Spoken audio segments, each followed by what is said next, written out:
एक लड़की को किडनैप कर लिया जाता है। उसमें से एक जो किडनैपर था ये उस लड़की को जानता था। दूसरा किडनैपर बहुत ही ज़्यादा डेंजरस है। उस वजह से इस मूवी में बहुत सारी कॉम्प्लिकेशंस होती है। हेलो फ्रेंड्स, आज मैं आपको किडनैपिंग स्टेला ये 2019 की एक थ्रिलर जर्मन मूवी एक्सप्लेन करने वाला हूँ। इसके अलग अलग सिचुएशन आपको हमेशा आपकी सीट के एज पर रखेंगे, तो अंदर इस वीडियो को जरूर देखिएगा। अब बिना किसी देरी के एक्सप्लेनेशन स्टार्ट करते हैं। मूवी स्टार्ट होती है और हम दो लोगों को शॉपिंग करता देखते हैं, पर ये शॉपिंग बहुत ही अजीब तरीके से थी। इसमें ड्रिलिंग के सामान थे, एक रूम को साउंड प्रूफ करने के लिए बहुत सारा सामान इन्होंने बाय किया। घर में आने के बाद इन्होंने एक रूम को साउंड प्रूफ क्रिएट कर दिया, उसमें एक बेड भी लगा दिया। जंगल में एक लोकेशन के पास जाकर उसे वो मार्क कर आते हैं। उनके पास एक फैन थी जिसे भी वो फिर से साउंड प्रूफ बनाते हैं। इनके बैग में हम देख सकते हैं कि रस्सी, पट्टी, इस तरीके की चीजें थी। ये दोनों फिर रेडी हुए, अपने वैन में एक जगह पर वो नजर रखते हैं। इन्होंने अपने मास्क वगैरह पहने और एक लड़की जब यहाँ से जा रही थी तो उसे वो किडनैप कर लेते हैं। गाड़ी में ले जाकर उसके हाथ पैर बांध देते हैं। लास्ट सीन्स में हमने इनका जो प्लेस देखा था, जिस रूम को इन्होंने साउंड प्रूफ बनाया, बेड लगाया, इस रूम में उन्होंने इस लड़की को डाल दिया। हैंडकफ्स वगैरह लगाकर इसे वो पूरी तरीके से बांध देते हैं। उन्होंने उसके थोड़े से कपड़े निकाले और उसके फोटो ले लिए। जबरदस्ती उसे दूसरे कपड़े पहना देते हैं। उस बेचारे ने बहुत स्ट्रगल किया पर वो कुछ कर नहीं पाई। इसके बाद रूम में बंद कर वहां से चले गए। एक किडनैपर थोड़ी देर में फिर से उस लड़की के पास है। वो कहता है, तुम्हारे फादर का नंबर और ईमेल मुझे दो, तुम्हारे बदले में हमें बहुत सारे पैसे चाहिए। अगर उन्होंने दे दिए तुम बहुत ही सही सलामत रहोगी। थोड़े टाइम में फिर से अपने घर पहुंच जाओगी। ये ईमेल एड्रेस नंबर लेने के बाद ये दोनों फिर से बाहर आए। इन दो किडनैपर्स में से जिसको ज्यादा एक्सपीरियंस नहीं था उसका नाम था टॉम, और जिसे बहुत सारा एक्सपीरियंस था वो प्रिजन बहुत बार जाकर आया था, इसका नाम था विक। विक टॉम से पूछता है, क्या तुम डर रहे हो? सब कुछ ठीक हो जाएगा। इन्होंने फिर स्टेला का मोबाइल लेकर उसे बंद कर दिया। स्टेला के फादर को ईमेल भेजते हैं जिसमें $2 मिलियन उन्होंने मांगे हुए थे। नेक्स्ट सीन में हम देखते हैं टॉम स्टेला के पास आया था। उसने उसे देखा और फिर से वो वापस चला गया। इसके बाद 1-2 दिन बीत चुके थे। स्टेला के फादर का अब तक कोई भी रिप्लाई नहीं आया था। विक टॉम से कहता है कि हमें उसे पानी वगैरह देना पड़ेगा। विक उससे कहता है, अब हमें तुम्हें खिलाना पिलाना पड़ेगा, इस वजह से तुम्हारे माउथ से मैं क्लॉथ निकालने वाला हूँ। अगर तुम चिल्लाए तो तुम्हें बेहोश कर किसी अलग तरीके से हम जिंदा रखेंगे। वैसे भी तुम्हारी चीख किसी को भी सुनाई नहीं देगी। ये पूरा रूम साउंड प्रूफ है। स्टेला ने इसके लिए नॉड किया। जब उसके माउथ से पट्टी निकाली जाती है तो जोर से वो चिल्लाने लग गई थी। फिर से उसका मुंह वो बंद कर देता है। विक ने उसे समझा कि हम 2 ही लोग हैं जो तुम्हें हेल्प कर सकते हैं, इसलिए चिल्लाओ मत। फिर उसे पानी वगैरह पिलाता है। कहता है कि अगर तुम्हें टॉयलेट की जरूरत होगी तो 1 नंबर 2 नंबर इस तरीके से हाथ से हमें बोल देना। स्टेला को टॉयलेट करना था तो अपने फिंगर से उसे वो बता देती है। यही पर बेड पर उसे करना पड़ता है। बेचारी बहुत रो रही थी। ये सारी चीजें करने के बाद टॉम को हम जरा डिस्टर्ब देखते हैं। ये बात विक ने जान ली थी। पूछता है, तुम खाना क्यों नहीं खा रहे? टॉम ने कहा कि मेरा मूड नहीं है। विक कहता है, तुम्हें सही तरीके से अपना ख्याल रखना पड़ेगा, वरना हम प्लान को अंजाम नहीं दे पाएंगे। टॉम फिर भी खा नहीं रहा था तो जबरदस्ती उसके मुंह में वो खाना भरता है। विक ने उसे कहा कि हमने सब कुछ प्लानिंग की है, सारी चीजें परफेक्ट हो रही है, पर फिर भी तुम अपने आप पर डाउट कर रहे हो। तुम्हें लगता है ये अनसक्सेसफुल हो जाएगा, इसी वजह से तुम खाना नहीं खा रहे थे। मेरे साथ बोलो कि हम इसे कर रहेंगे। टॉम भी यही चीज रिपीट करता है। विक के रूम से बाहर जाने के बाद स्टेला की फोटो देखकर वो सैड हो रहा था। उसकी तकलीफ उसे देखी नहीं जा रही थी। वो स्टेला से मिलने के लिए गया। वो उसे कहती है कि उसे पूप करना है, तो इस वजह से उसके हैंडकफ अब उसे निकालने पड़ेंगे। वो निकालता है, उस पर गन निकालता है, यानी कि वो कुछ कर ना पाए। स्टेला कहती है कि प्लीज उस तरफ देखो, वो इस तरीके से सब नहीं कर सकती है। उसने बहुत रिक्वेस्ट की तो टॉम अलग डायरेक्शन में देख लेता है। स्टेला ने बकेट लेकर जोर से उसे मारा, इससे उसकी गन नीचे गिर गई थी। स्टेला ने जल्दी से इसे उठा लिया। वो कहती है कि मुझे जल्दी से तुम्हारी कीज दो। टॉम उसके पास आ रहा था, उससे गन छीनने की कोशिश करता है, पर स्टेला ने गन को शूट कर दिया। यहीं पर उसका मास्क भी वो निकाल लेती है। वो एक्चुअल में टॉम को जानती थी। वो उसे देखकर सरप्राइज्ड हो गई। उससे पूछती है कि तुमने ये सब किया क्यों? टॉम कहता है कि तुमने मेरी जिंदगी बर्बाद की है, तुम यहाँ से नहीं जा सकती, तुम्हारी गन मुझे दे दो। स्टेला कहती कि प्लीज रुक जाओ, मुझे तुम्हें कुछ कहना है। पर इससे पहले टॉम ने स्टेला से उसकी गन ले ली। जल्दी से उसे फिर से वो बांध देता है। टॉम ने कहा कि ये सब तुम्हारा ही फॉल्ट है, तुमने मुझे अकेला छोड़ दिया था। उसने वार्न किया कि अगर विक को इसके बारे में पता चला तो हम दोनों को मार डालेगा। थोड़ी देर में विक फिर से वापस आया। अब तक स्टेला के फादर पैसे देने के लिए माने नहीं थे, इस वजह से अब विक के पास एक अलग प्लान था। तो टॉम से कहता है, कल का दिन जरा एग्जॉस्टिंग होगा, इसके लिए हमें रेडी होना पड़ेगा। अगले दिन वो स्टेला के रूम में जाकर कैमरा वगैरह लगा कर आते हैं। विक ने स्टेला से कहा कि अब हम तुम्हें सेडेटिव देंगे, इससे प्रोसेस बहुत ही ईजी हो जाएगा। उनका प्लान था कि वीडियो में लाइव स्टेला का फिंगर कट कर ये वीडियो उसके फादर को भेजेंगे, जिससे वो डर कर इन्हें सारे पैसे दे देंगे। स्टेला जब ये रियलाइज करती है तो बहुत ज़्यादा डर जाती है।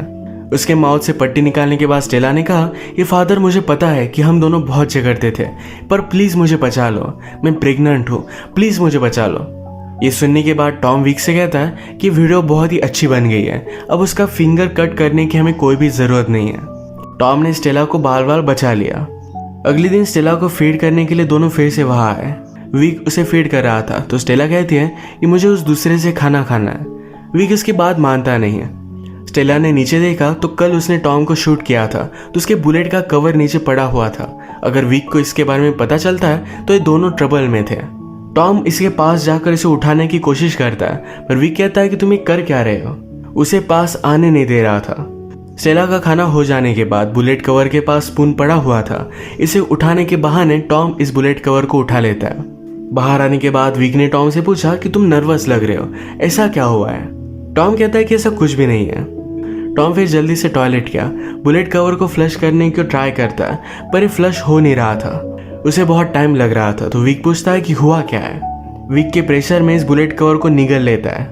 विक के यहाँ से चले जाने के बाद टॉम स्टेला के पास है, पूछता है तुमने ऐसा क्यों कहा कि तुम प्रेग्नेंट हो।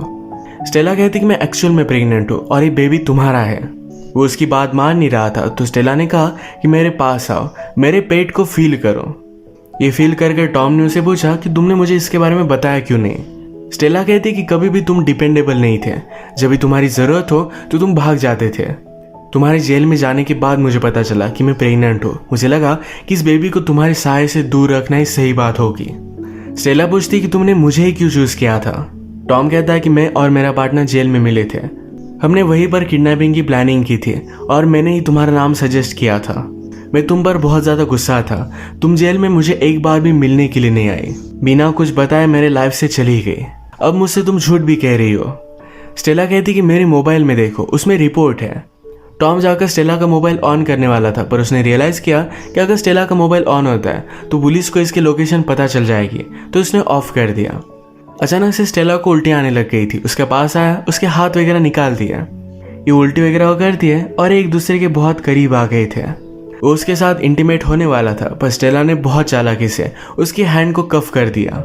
वो यहाँ से भागने की कोशिश करती है, पर पूरा प्लेस लॉक था, इसकी चाबी उसके पास नहीं थी। उसने अपना मोबाइल लेकर पुलिस को कॉल किया।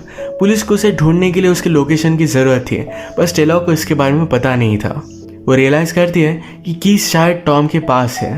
टॉम से कीज नीचे गिर गई थी, वो इसे पाने की कोशिश कर रहा था। ये स्टेला ने देखा और फ़ोन कट कर उसके पास पहुंच रही थी। टॉम अपनी हथकड़ियों से निकलने की बहुत कोशिश करता है, ये निकल भी रही थी।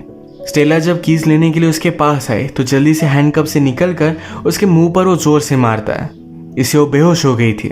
उसे फिर से उसने बांध दिया। स्टेला को मारने के बाद टॉम को बुरा लगता है। आज जब विक घर पर आया तो कहता है कि स्टेला के फादर अब पैसे देने वाले हैं, अब हमें सिर्फ एक काम है, कल हम जाएंगे और पैसे लेकर आएंगे। ये दोनों आज बहुत ही खुश थे। पैसे लेकर क्या करेंगे इसकी प्लानिंग बनाने लग जाते हैं। अगले दिन विक ने टॉम से कहा कि जाकर गाड़ी को तुम रेडी करो। वो स्टेला को लेने के लिए आया। उसके हैंडकफ्स वगैरह निकाले, तभी वो स्टेला के पास मोबाइल नोटिस करता है, ये अब ऑन था। उसने हिस्ट्री देखी तो पुलिस को कॉल किया गया है। ये सारी चीज़ें वो फिगर आउट नहीं कर पाता कि स्टेला के पास मोबाइल आया कैसे, वो यहाँ से निकली कैसे थी। स्टेला के पास मोबाइल एक ही केस में आ सकता है, जब टॉम ने उसे दिया, पर वो फिगर आउट नहीं कर पाता कि टॉम ने ऐसा किया क्यों होगा। विक ने स्टेला को बहुत मारा, जो भी हुआ था ये सब कुछ सच सच स्टेला उसे बता देती है। इस स्टोरी को कंफर्म करने के लिए स्टेला ने टॉम पर जो गोली चलाई थी ये वॉल्स में विक को मिल जाती है। इसी के पैरेलल में हम देखते हैं कि टॉम जब गाड़ी को रेडी कर रहा था तो स्टेला के सामने उसके प्रेगनेंसी की टेस्ट उसे मिली। इस रिपोर्ट से वो कंफर्म हो गया था कि स्टेला एक्चुअल में प्रेग्नेंट है। उसे अब तक सारी चीज़ें झूठ लग रही थी। ये जानने के बाद वो और भी ज़्यादा कन्फ्यूज हो गया कि अब उसे करना क्या चाहिए। स्टेला को फिर से बांधकर विक टॉम से पूछता है, मुझे एक बात बताओ, तुमने उसे चूज़ क्यों किया था। टॉम कहता है कि रीच थी और हम दोनों ने मिलकर चूज़ किया था, मैंने सिर्फ तुम्हें उसकी इमेज दिखाई थी। विक ने टॉम से कहा, हमें एक दूसरे के साथ ऑनेस्ट होना चाहिए, हम कोई भी चीज़ एक दूसरे से छिपाएंगे नहीं। टॉम भी इसके लिए हाँ कहता है। विक को पता था कि वो टॉम पर ट्रस्ट नहीं कर सकता। ये दोनों फिर स्टेला के पास आए, उसे बेहोश कर गाड़ी में रखकर एक लोकेशन पर लेकर आते हैं। नदी के पास एक घर में उन्होंने इसे बंद कर दिया था। इनका प्रीवियसली प्लान था कि जब स्टेला को होश आएगा तो उसके पास चाबी होगी, वो अपने आप को खोलकर यहाँ से चली जाएगी। पर अब विक ने प्लान चेंज कर दिया था। वो कहता है अब हमारे पास चाबी होगी और तुम मेरे साथ चल रहे हो। टॉम जरा वरीड हो जाता है, पर विक को शक ना जा पाए, इस वजह से उसे उसके साथ जाना पड़ा। ये जब अपने तय किए हुए लोकेशन पर आए तो वहां पर कोई भी नहीं था। आसपास कहीं भी पैसे दिख नहीं रहे थे। टॉम ने कहा कि शायद हमें फ्रेम किया जा रहा है, पर विक कहता है कि ऐसा कुछ भी नहीं है, मैंने पहले ही लोकेशन चेंज कर दी थी। मुझे तुम्हारे और स्टेला के बारे में सब कुछ पता है, मैंने तुम्हें पहले ही जांच दिया था। तुम अगर मुझे ऑनेस्टली सब कुछ बता देते तो तुम बच जाते। और स्टेला और इसके बच्चे को मैं मार दूंगा और इसकी जिम्मेदार तुम हो। विक टॉम को शूट करने ही वाला था, पर टॉम ने उस पर हमला कर वहां से वो भाग जाता है। भागते भागते विक ने दूर से उस पर गोली चलाई। वो हर्ट हो गया था, पर फिर भी जल्दी से यहाँ से भाग जाता है। विक ने फिर जो अलग लोकेशन सिलेक्ट की थी वहां से पैसे वो लेकर आता है। उसका प्लान सक्सेसफुल हो चुका था। रात में वो स्टेला को मारने के लिए आया। उसे कहता है मैं तुम्हें एक मेडिसिन दूंगा जिससे तुम्हारी डेथ होगी, पर तुम कुछ भी फील नहीं करोगी। उसे देने ही वाला था, पर पीछे से आकर टॉम ने उस पर हमला कर दिया। वो जख्मी था, पर स्टेला को बचाने के लिए यहाँ पर आ गया था। विक के पास गन थी, तो फिर से वो सिचुएशन को कंट्रोल कर लेता है। टॉम को और एक गोली मारता है। वो टॉम से कहता है कि तुमने सारी चीजें बर्बाद कर दी।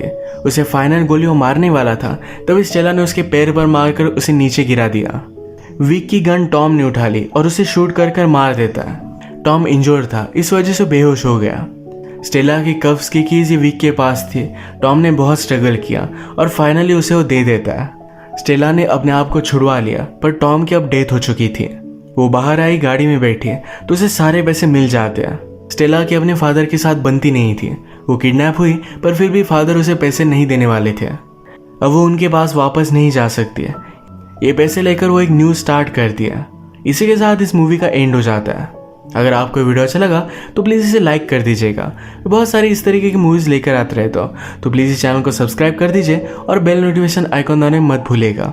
हम फिर से मिलेंगे और एक न्यू मूवी के साथ। तब तक के लिए थैंक यू और आप अपने आप का ख्याल रखिए।